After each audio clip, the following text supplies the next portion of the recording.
E aí você está vendo que é outra coisa que eu vi que a mídia está dando voz. Influenciadores de esquerda estão abandonando a agenda, estão refletindo sobre a ideologia que eles estão carregando por causa da morte do jovem. Então, eles estão Aquilo foi um usando. absurdo, né? Foi um absurdo. Sim, Agora, o mais absurdo ainda ninguém explicou é como é que um garoto de 22 anos conseguiu fazer um tiro de um sniper que é de forças especiais. Porque até agora ninguém explicou a situação daquele menino, né? Que mostrou uma perícia de um sniper, né? Para fazer um tiro daquele, né? que é um tiro perfeito, na realidade, se você Não, for analisar. absurdo, Ele, absurdo. ele, ele pegou a veia, Total, total. foi morte instantânea. Não, E total. é claro que existe muita teoria em torno disso, né? O senhor chegou a estudar um pouco sobre a morte? Ele estava. Quando você pega a imagem aérea, ele estava dentro de um triângulo. Ele seria meio que. E vários triângulos fechando em cima dele. Outra coisa são os bonés, né? 3 bonés com o número 4 e 7, e deu o número 33. Quando você soma lá, fizeram uma soma, deu o número 33 a maçonaria. O camarada que. Aí todo mundo acha que isso é conspiração, mas a gente sabe que tem uma ligação. O camarada foi preso 33 horas depois. E o E tem pai que várias entregou, ligações né? com o número 33. Não, e o pai que entregou ainda, né? Foi o pai dele que entregou ele. Né? E aí entra a questão: por que esse monte de número 33 ligado à morte dele um dia antes do 11 de setembro? Verdade. Então, claro que. E aí, outra coisa: filmaram o anel da esposa dele, com o olho de Horus, em cima do caixão. E quando você começa a analisar as coisas, é muito chocante, né? Por mais que, se a gente tira a conspiração, a gente sabe que ele era uma voz Ativo, né? profética. Você vê que ele teve Ativo, uma, ativo. uma influência enorme nos jovens. Os jovens estão refletindo, os jovens indo para as universidades orar, fazendo homenagem à família. E ele está sendo usado como posicionamento da direita mundial. A gente fala Papa de direita, Trump de direita, a Europa está tendo muita manifestação contra as agendas de esquerda. E o que eu vejo que é desesperador, o Brasil, ele se mantém posicionado contra tudo. Hoje, por exemplo, a vice-presidente da Vale do Rio Doce, ela foi mandada embora simplesmente por não aceitar a agenda woke. Então, Olha, veja bem, a gente vê que o Brasil, ele quer a ideologia, mas eu acredito, aí vamos lá no início, com a fala de Michel Temer ontem, deixa claro que o centro assumiu o Brasil, vai apaziguar o Brasil, só que o centro não vai colocar o Brasil em ordem, porque o Brasil já está quebrado. E aí ele vem a agenda pediu, globalista por trás, implantando ele pediu uma coisa que eu achei interessante ali na fala dele, Carlos, foi o seguinte, ele disse o seguinte, que 5 governadores procuraram-no para o aconselhamento, né? E ele sugeriu um consórcio, e eu achei isso interessante, desses governadores e um projeto desses governadores para o país. Olha só, primeira vez que eu ouço alguém falando de um projeto para o país, ok? E aí ele disse que entre os 5 eles decidirem quem teria mais condição de. Né? Então ele não deu um nome quem seriam os governadores, mas deu uma sinalização de que existe já um consórcio, um grupo se formando nesse momento e ele, como conselheiro mor, para dar o direcionamento de como as coisas devem acontecer. 2, ficou muito claro ali na fala dele, né, que as 4 linhas foram rompidas em alguns momentos. Né? E aí ele acusa claramente esse rompimento. Ele bota isso de maneira muito clara, né? E para ele é game off. Tá? Acabou o jogo. Acabou. Esse jogo acabou porque a linha não foi respeitada. Não foi respeitada em cima disso. Junto disso surgiu a fala do nosso amigo de Paula. De Paula ah, partiu para cima da Michelle, né, da ex-primeira-dama, né, e de Paula, né, entrou de pau, literalmente de pau, e mandou calar a boca todo mundo que está falando que é perseguição Perseguição religiosa, religiosa.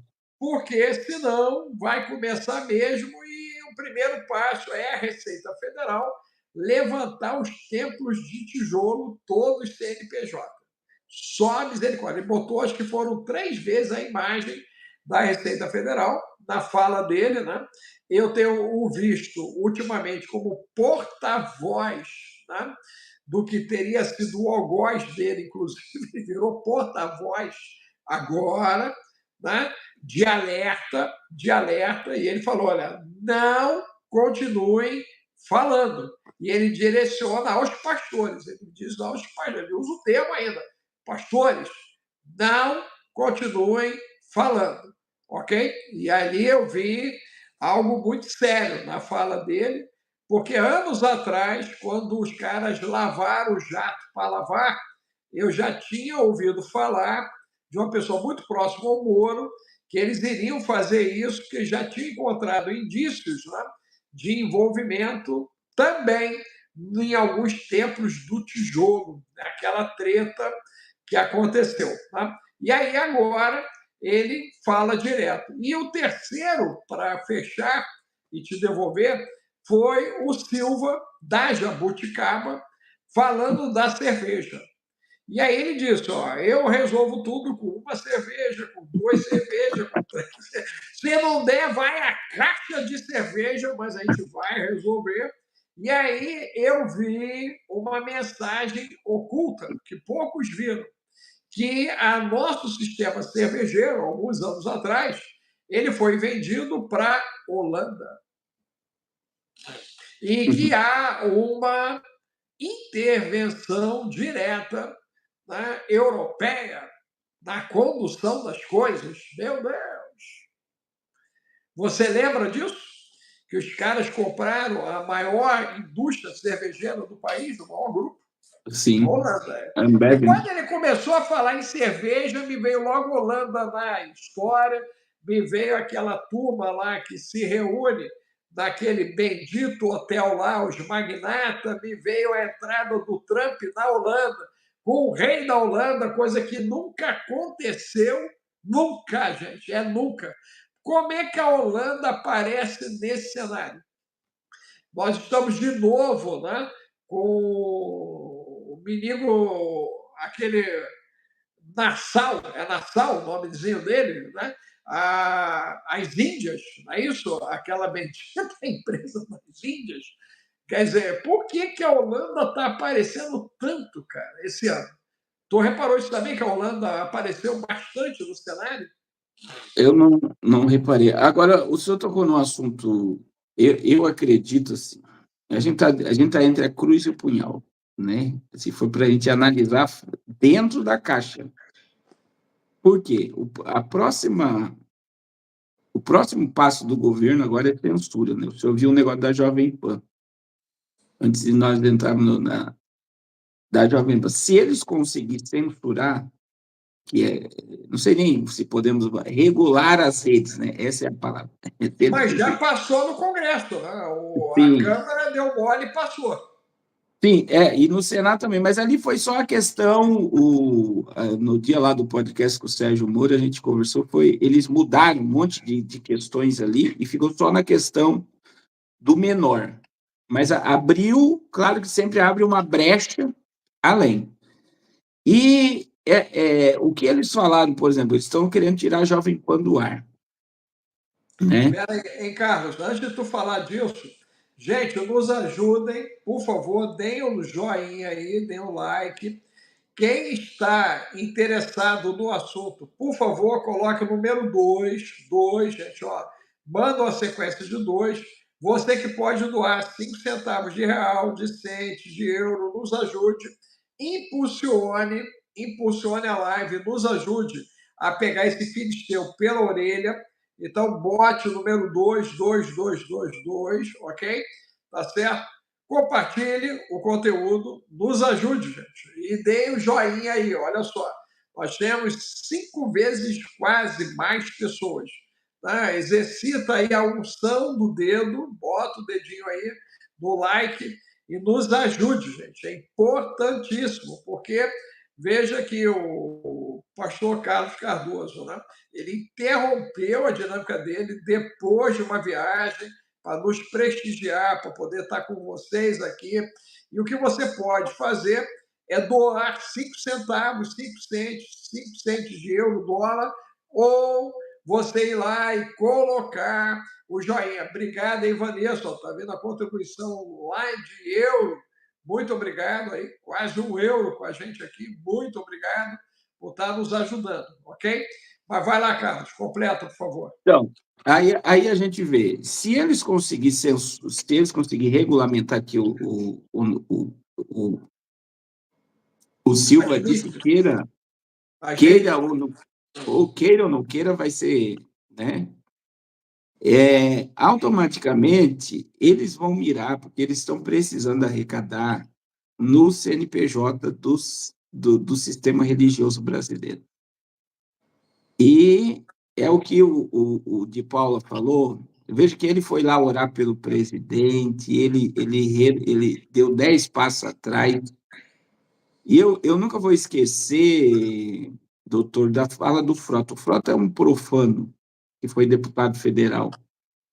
Mas o Frota ele falou algo num podcast que nos faz refletir. Ele falou: todo político ele entra dentro de Brasília achando que vai resolver todos os problemas do Brasil. A hora que ele entra, ele vê que ele não tem poder nenhum, que ele não consegue fazer nada, que existe um sistema que é assombroso. E quando você vê o sistema, você fica refém dele. Essa foi a fala dele, né? E a gente vê que o de Paula, ele se posicionou, ele falou: eu não vou entrar nessa agenda de extremismo. Eu vou continuar seguindo o reino, segundo ele, e a política.